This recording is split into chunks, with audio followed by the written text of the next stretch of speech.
I'm Brigham Larson with Brigham Larson Pianos. We just finished up this little cable piano, and I think it turned out great. I've often hear, I'm not a big design guy.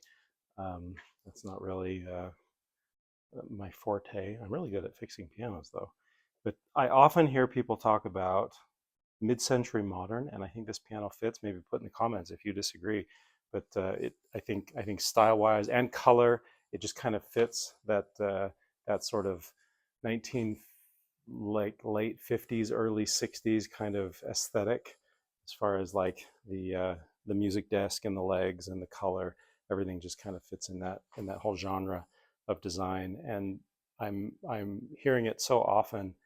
It seems like it's very trendy right now, and there's a lot of areas in my area anyway, neighborhoods in my area, where there's a lot of homes that were built in that era, and now that the people that have built those homes have died off, new young couples with, in their, like, young professionals in their 20s and 30s are buying up these homes, and these homes are very mid-century modern because that's when they were built.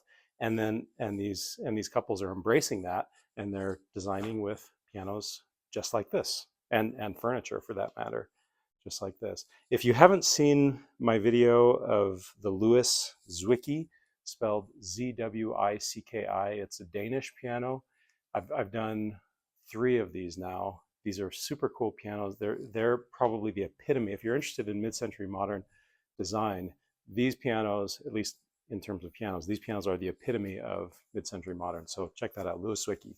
Okay, so this little cable, we did a, I think we really nailed it on this one. We nailed it on, like, we nail it on all of our pianos, but really on this one, what we're trying to do on all of these pianos, behind most of these are, well, it's probably half and half, brand new versus refurbished and rebuilt.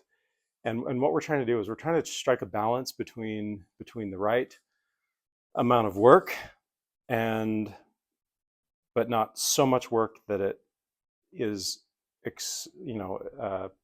extremely expensive, because if you totally rebuild a piano, then it doesn't make sense you're forced to recoup that cost in the price. It has to be reflected in the price. So we're trying to keep the price down while keeping the quality up, kind of that balance.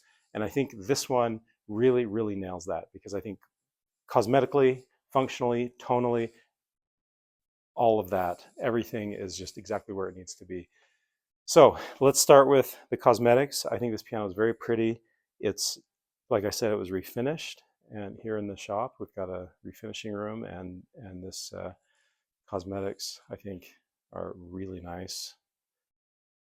Really happy with how that turned out. It's, I would say, an A, bordering on A plus, not quite A plus. There's some little tiny things that where the damage was so severe that the refinishing isn't perfect, especially if you know it's there. But if you don't know it's there, you'd never see it. So I'm being a harsh critic maybe when I say it's merely an A. And then functionally, it's all of the components are original, but we do a very thorough refurbishing.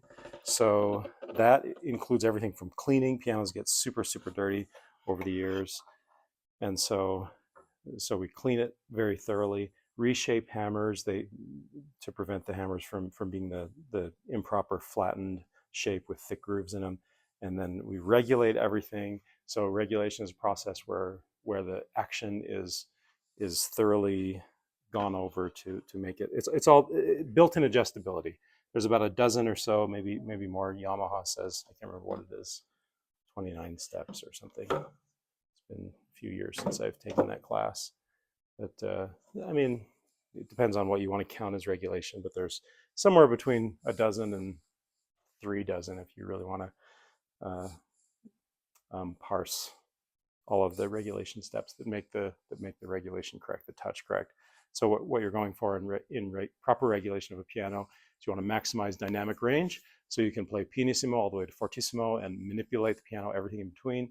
And then you want to maximize repetition, so you can repeat a note very, very quickly. Okay, this piano it's 5 feet, which also I think is a really nice living room size. Not so big like, well, like this piano next to it, that it would pretty much only fit in on a concert stage or in a crazy person's home like mine. I have a 9-foot piano in my house. That's crazy, but for most people, 5 foot I think is a really nice living room size. Anywhere from like 5 foot to 6 foot is very reasonable.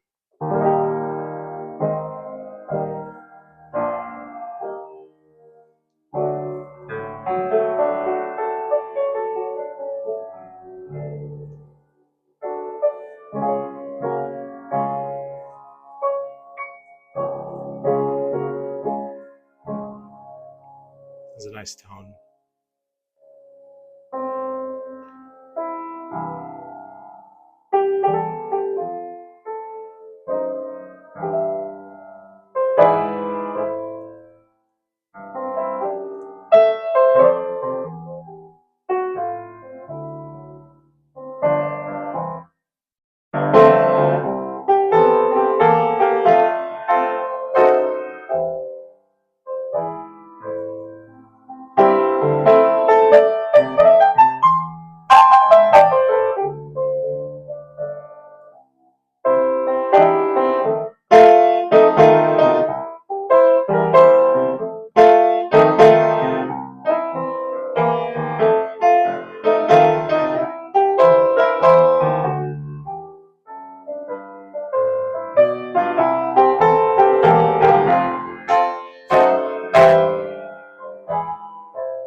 Nice. Okay, it's a really easy piano to play.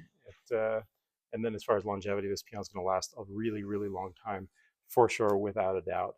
I'm talking decades after it's been refurbished as thoroughly as we did it. So I think this piano is, like, to summarize, just an excellent uh, balance between making it look beautiful, last, function, and while still having all of that with a really, really reasonable price. Come check it out. And we ship, by the way, all over. We're actually going to be doing, oh, I don't know, a dozen or so. We'll be shipping um, in a shipment here within a month or two, all over the country. We've got a lot of pianos that we're kind of stacking up. So if you want to be added to that, then let us know. Thanks for watching.